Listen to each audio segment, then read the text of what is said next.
Hi mga be, today may nakita po kaming squirrel dito sa likod bahay. Tingnan po natin. Ano pa bang kinakain ng mga squirrel? Bukod sa nuts, common na kinakain ng mga squirrel ay ang mga seeds, fruits, and fresh veggies. In the animal kingdom, they are known for supreme hoarder, or sila ang pinakamagaling mag-imbak ng pagkain.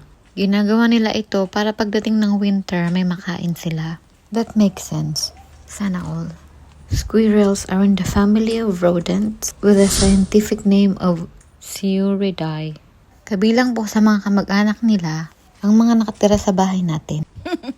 Rats, mice, chipmunks, hamster, and porcupine. Ano po yung rodents? Rodents, from the Latin word rodere, means a type of small mammals with a sharp front teeth na nangunguya. Ano ba yan? Yan ang